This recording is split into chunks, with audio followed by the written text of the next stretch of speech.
موجود ہیں۔ ملکی صورتحال جو آج ہے وہ چاہے معیشت کے معاملات ہوں، وہ سیاسی معاملات ہوں، وہ کسی قسم کا بھی جو کرائسس ہو، ان تمام بحرانوں نے جو جنم لیا ہے وہ عدالتی احکامات کے نتیجے میں لیا ہے، اور عدالت کی ایک سیاسی پارٹی کے معاملات کی طرف سے اور ان کے عدالت کا ایک جھکاؤ جو ایک سیاسی جماعت کی طرف دیکھا جا سکتا ہے، جو اکنامک کرائسس ہے یا جو پولیٹیکل کرائسس ہے، وہ نظام عدل کو باقاعدہ ایک پولیٹیکل پارٹی کی فیسیلیٹیشن اور سہولت کاری کرنے کے لیے داؤ پہ لگا دیا گیا ہے۔ یہ بات سیاسی پارٹیاں کرتی تو شاید سمجھا جاتا کہ ان کی آپس کی مخالفت ہے، ان کی آپس کی تقسیم ہے، اور سیاسی جماعتیں دوسری سیاسی جماعت جس کے ساتھ مخالفت ہے اس وجہ سے یہ باتیں کر رہے ہیں، مگر یہ باتیں اب سیاسی جماعتیں نہیں کر رہی، یہ باتیں ججز کی طرف سے کی جا رہی ہیں، اور یہ سول جج یا سیشن جج کے لیول پہ یہ باتیں نہیں آ رہی، یہ آنریبل سپریم کورٹ کے آنریبل ججز کی طرف سے باتیں کی جا رہی ہیں۔ اور یہ امر بڑا افسوسناک ہے کہ تقسیم اس حد تک ہے کہ ابھی تک اتنا ٹائم گزر جانے کے باوجود ایک فل کورٹ کی میٹنگ نہیں کال ہو سکی۔ چاہیے تو یہ تھا کہ ایک فل کورٹ کی میٹنگ کال ہوتی، قوم کو ایک پیغام دیا جاتا کہ پوری سپریم کورٹ متحد ہے، کسی قسم کی تقسیم نہیں ہے، آپس میں ہم آہنگی ہے، اور قانونی اور آئینی معاملات کے اوپر اختلاف رائے نہیں پایا جاتا، تو یہ ابہام دور ہو جاتا۔ مگر اب تک وہ جو 4-3 اور 3-2 کی ڈیبیٹ ہے، قوم اس سے نہیں نکل پائی، اور اسپیشلی کل جب جسٹس اطہر من اللہ، جن کے بارے میں عمران خان صاحب فرماتے ہیں کہ ان کا ہر فیصلہ بہت اچھا فیصلہ ہوتا ہے، ان کے ہر فیصلے کو ماننا چاہیے، اور ان کی تعریف کرتے نہیں تھکتے، اور ان کے کلپس آپ سوشل میڈیا پہ دیکھ لیں عمران خان صاحب کے کیا تاثرات ہیں جسٹس اطہر من اللہ کے بارے میں، اور ان کی ایمانداری کی، ان کی فرض شناسی کی وہ گواہیاں دیتے رہے ہیں۔ تو وہ ایک ایسی پرسنالٹی ہیں جو اکراس دا بورڈ لوگ ان کی عزت تکریم کرتے ہیں۔ کل جب ان کا اختلافی نوٹ آیا تو میں یہ بھی سمجھتا ہوں اپنی دانش میں کہ انہوں نے چیف جسٹس صاحب کے حوالے سے بہت سارے سوال اٹھائے ہیں، اور جو بڑے اہم اور بڑے غور طلب سوالات ہیں۔ سب سے پہلی بات اس میں یہ ہے کہ کیا جسٹس اطہر من اللہ نے اپنے آپ کو 5 رکنی بینچ سے علیحدہ کیا تھا کہ نہیں کیا تھا؟ جو 7 رکنی بینچ سے شروع ہوا اس سے علیحدہ کیا کہ نہیں کیا؟ وہ یہ کہتے ہیں کہ نہ میں نے اپنے آپ کو بینچ سے علیحدہ کیا، نہ میں نے کیس سننے سے معذرت کی۔ اب لگتا یہ ہے کہ کیونکہ وہ 4-3 کا فیصلہ لگ رہا تھا جس طرح بات جا رہی ہے، تو اطہر من اللہ صاحب کو اس بینچ سے آؤٹ رکھا گیا۔ یہ بہت بڑا الزام ہے، بہت بڑی چارج شیٹ ہے جو قانونی ماہرین ہیں اس پہ اپنی رائے دے رہے ہیں کہ جسٹس اطہر من اللہ کو اس بینچ سے علیحدہ کیا گیا بغیر کسی وجہ کے۔ بینچ ایک دفعہ کانسٹیٹیوٹ ہو جائے تو اس کی ایک ہی صورت ہے کہ یا جج معذرت کر لے یا کوئی نیا بینچ تشکیل دیا جائے۔ جب تک وہ بینچ چلتا رہے گا آپ کسی جج کو اس سے ڈس ایسوسیٹ نہیں کر سکتے جب تک وہ قانونی لینگویج میں خود ریکیوز نہ کرے۔ اب یہ بڑی عجیب بات ہے کہ ان کو اس بینچ کا حصہ کیوں نہیں بنایا گیا۔ اب انہوں نے بہت ساری باتیں کی ہیں آرٹیکل 184(3) کے حوالے سے کہ سوو موٹو یا اوریجنل جورسڈکشن کب ایکسرسائز ہو سکتی ہے، وہ تب ہو سکتی ہے، یہ مارجنلائز گروپس کے لیے ہے، یہ پسے ہوئے طبقوں کے لیے ہے، یہ ان طبقات کے لیے ہے جن کا معاشرے میں استحصال ہو رہا ہو۔ یہ ان کو بچانے کے لیے آئین میں ایک پروٹیکشن رکھی گئی تھی، آئین میں ان کو تحفظ دیا گیا تھا کہ کوئی غریب آبادی ہے، کوئی ایک ایسی اقلیت ہے جس کو اپنے حقوق کے تحفظ کی ضرورت ہے تو ڈائریکٹلی سپریم کورٹ اس میں انٹروین کرے. مگر افسوس کی بات یہ ہے کہ یہ جورسڈکشن سو موٹو کی آرٹیکل 184(3) کی استعمال کی جاتی ہے طاقتور لوگوں کے لیے سیاسی معاملات میں مداخلت کے لیے. دیکھیے جوڈیشل ایکٹیویزم اس ملک میں شروع ہوا لائرز موومنٹ کے نتیجے میں، ایک اچھی چیز تھی، مگر یہ جوڈیشل ایکٹیویزم اب جوڈیشل انٹرفیئرنس میں تبدیل ہو چکا ہے. یعنی اب باقاعدہ پارلیمان کے معاملات میں، سیاسی پارٹیوں کے معاملات میں عدالتی مداخلت کی جو ٹرم ہے وہ آ گئی ہے. اور کل اصل من اللہ صاحب نے یہ کہا کہ پولیٹیشنز ان جوڈیشل روبز، یعنی وہ جو گاؤن ایک پہنتے ہیں جج صاحبان، وہ جج کا ہونا چاہیے. اس گاؤن کے نیچے کوئی سیاستدان نہیں ہونا چاہیے. اور سیاسی اختلافات، سیاسی تنازع، اس میں کورٹ کی انٹرفیئرنس نہیں ہونی چاہیے. انہوں نے اس اسمبلی کے ڈیسولوشن کا بھی ذکر کیا. دیکھیے یہ ایک بہت بڑی ایک سازش ہوئی ہے اس ملک میں، جس کے تحت پہلے قومی اسمبلی کو کیسے توڑا گیا کہ جب کہ تحریک عدم اعتماد آ چکی تھی، آئین کہتا ہے کہ تحریک عدم اعتماد کے ہوتے ہوئے اسمبلی کو نہیں توڑا جا سکتا. ڈپٹی اسپیکر نے غیر آئینی فیل کیا. اب اس کے بعد 63A جو یہ واضح کرتا ہے کہ کوئی بھی ایسا رکن اسمبلی جو اپنی پارٹی کے سربراہ کی منشا کے خلاف ووٹ ڈالے گا وہ ڈی سیٹ ہوگا. کہیں آئین میں یہ بات درج نہیں ہے کہ اس کا ووٹ گنتی میں شمار نہیں کیا جائے گا. آئین نے ایک سزا تجویز کر دی، سزا بتا دی کہ یہ ووٹ ڈالنا، اگر آپ ووٹ ڈالیں گے پارٹی سربراہ کی ہدایات کے خلاف تو پھر آپ اپنی سیٹ سے ہاتھ دھو بیٹھیں گے.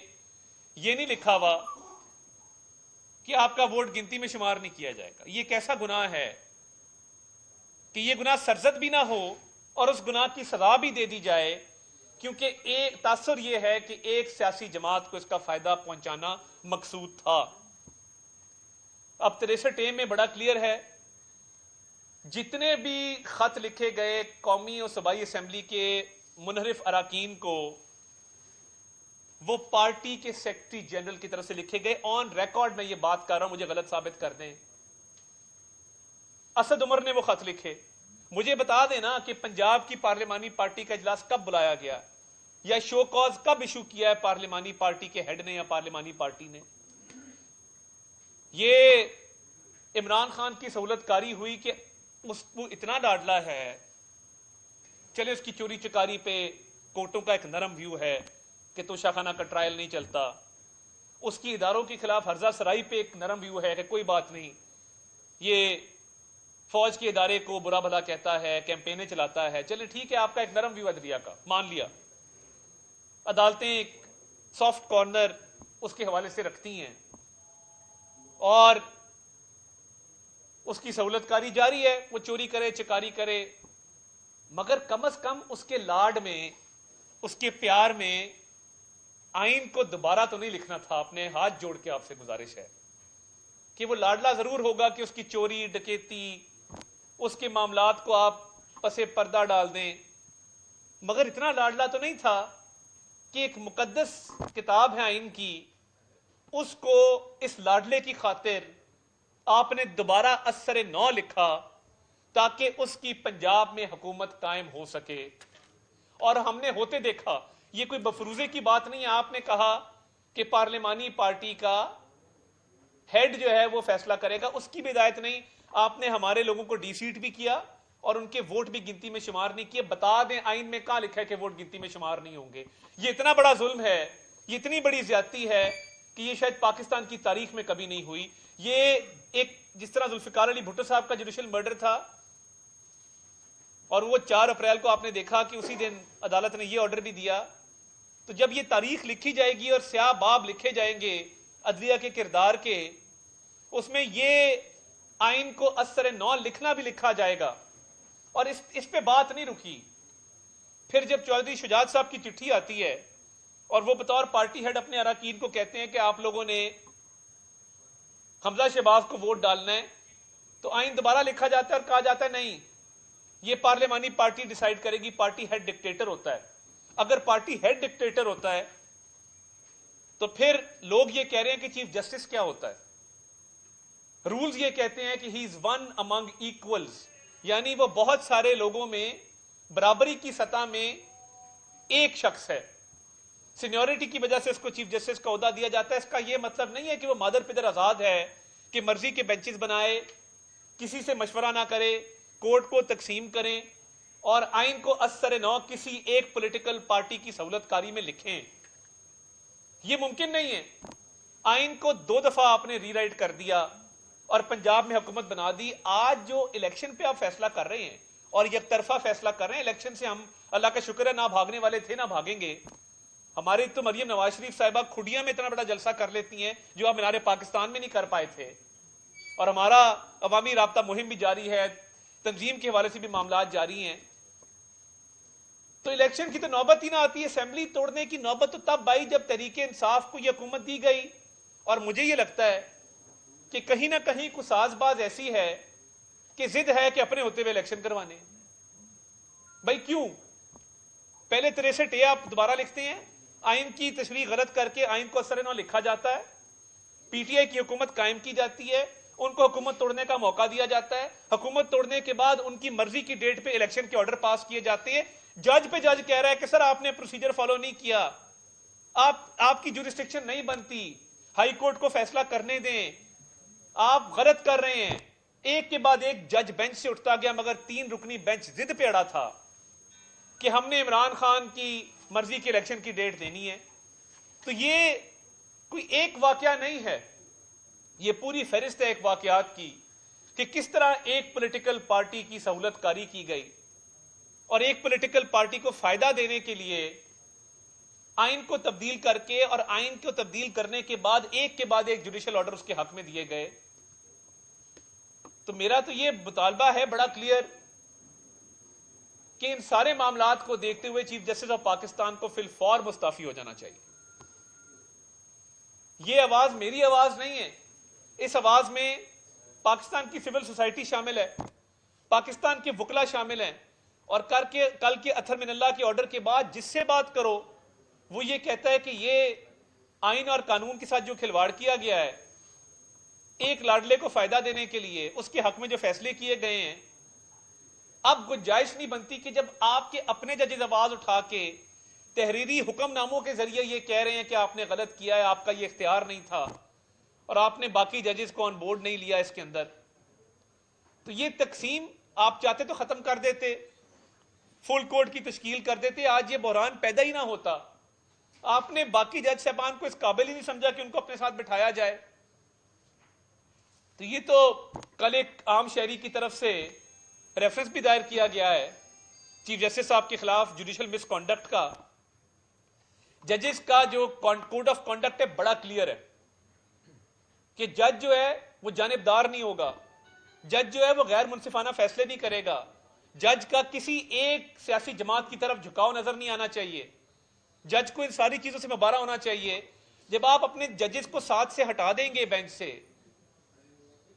اور آئین اور قانون کے منافی فیصلے کر دیں گے تو پھر تو دیکھیے اب یہ ساری بات کھل کے سامنے آ گئی ہے جوڈیشل آرڈرز کے ذریعے، تو آپ کو کیوں مستعفی نہیں ہونا چاہیے؟ بالکل ہونا چاہیے۔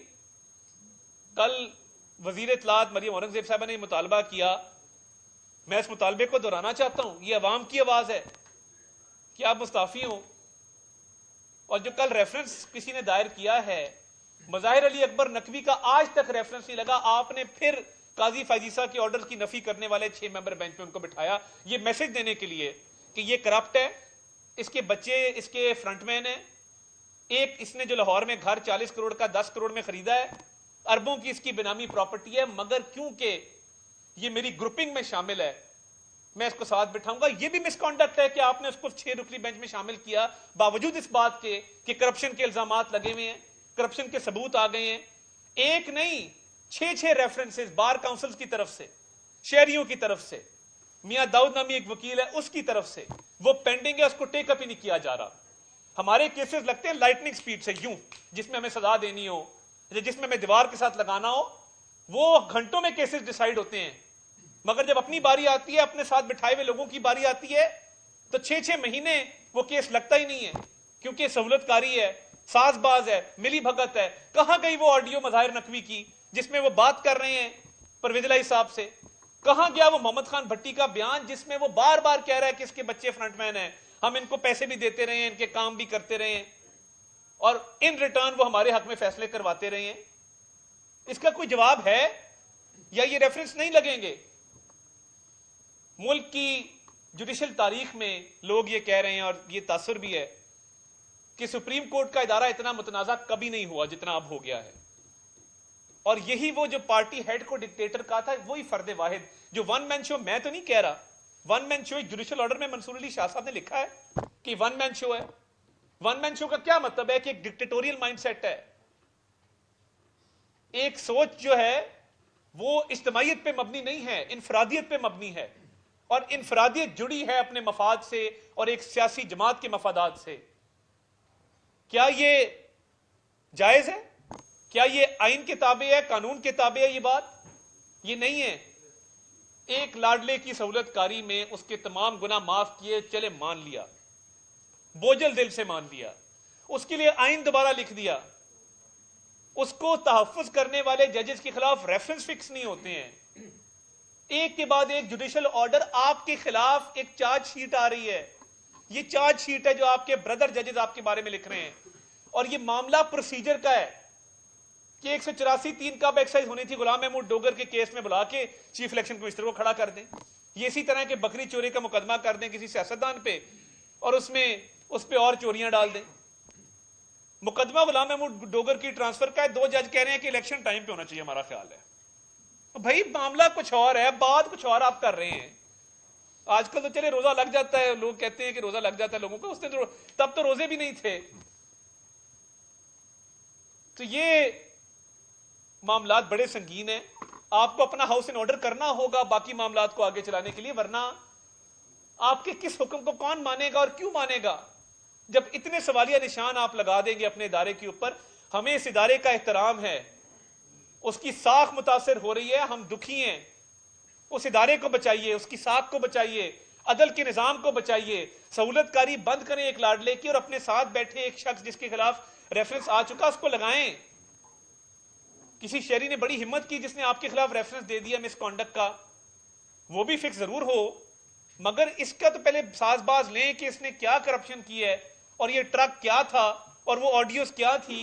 کوئی تحقیقات نہیں ہوئی، صرف گروپنگ کی وجہ سے اس کو ساتھ بٹھا کے ایک آرڈر کو اڑا کے مار دیا۔ اس کا مطلب کہ آپ کا پہلے سرکولر غلط تھا، آپ نے غلط سرکولر جاری کیا تھا، آپ کو جوڈیشل آرڈر پاس کر کے اس کو جسٹیفائی کرنا پڑا، اور 6 جج جو آپ نے اپنی مرضی سے بٹھائے، اس پہ میں آپ کیا کہوں، اور وہ کیوں بٹھائے اور 5 منٹ میں اس کو کیوں اڑایا؟ کیونکہ آپ اپنی گروپنگ کو تقویت دینا چاہتے تھے، جس سے ادارے کی ساکھ مزید متاثر ہوئی ہے۔ تو اس لیے استعفے کا مطالبہ ہے، اور یہ سہولت کاری اگر بند نہیں ہوگی تو پھر ہمیں بھی اپنا اقلاع عمل کا اعلان کرنا پڑے گا۔ نہیں استعفیٰ دیتے ہیں تو پھر کیا کریں گے آپ؟ جانتے ہیں آئین کا آرٹیکل 68 یہ کہتا ہے کہ جج کا جو کنڈکٹ ہے، جج کی جو بھی پروسیڈنگ ہے عدالت کی، وہ پارلیمنٹ کے اندر زیر بحث نہیں آ سکتی۔ جی، لیکن جو کچھ ہم نے سپریم کورٹ میں قومی اسمبلی کے اندر دیکھا، کیا وہ سب کچھ آئینی تھا؟ دیکھیں ہم تو بڑا کلیئر ہے اس معاملے میں، آرٹیکل 209 بھی موجود ہے نا، جس کے تحت ریفرنس دائر ہو سکتا ہے۔ اب جج کے کانڈکٹ کی تو اسمبلی میں بات نہیں، جو قرارداد منظور کی گئی ہے وہ ان ججز کا 4-3 کے فیصلے پہ ایک بحث چھیڑی گئی ہے کہ فیصلہ 4-3 کا اناؤنس 3-2 کا ہوتا ہے، اور اس کے بعد جو معاملات چلے ہیں تو ہم تو اس کی بات کر رہے ہیں جو جوڈیشل آرڈرز ہیں۔ منصور علی شاہ صاحب کا آرڈر ہے، یحییٰ افریدی صاحب کا آرڈر ہے، جمال خان مندوخیل صاحب کا آرڈر ہے، اطہر من اللہ صاحب کا آرڈر ہے۔ تو یہ 4 سپریم کورٹ کے ججز کے آرڈرز ہیں جس پہ یہ ساری بحث مبنی ہے۔ یہ اگر شاید آرڈر نہ ہوتے تو یہ پارلیمنٹ میں بحث نہ ہو رہی ہوتی، کیونکہ وہ ایک پبلک ڈاکیومنٹ ہے، پبلک پراپرٹی ہے، پبلک ڈومین میں آ چکا ہے۔ تو یہ ساری بحث ان جوڈیشل آرڈرز کی موجودگی میں جو ہے وہ ہو رہی ہے۔ وہ ایک مولانا ظفر علی خان صاحب کا شعر ہے کہ ہیں عجب روش کی عدالتیں اور نرالے ہی ڈھب کے ہیں فیصلے، نہ نظیر ہے نہ وکیل ہے نہ اپیل ہے۔ اچھا عطا صاحب یہ بتائیے گا کہ جو صورتحال اس وقت ہے، ڈیڈ لاک پیدا ہو گیا پنجاب کے اندر بھی، اور 14 مئی تاریخ دے دی گئی ہے الیکشن کی،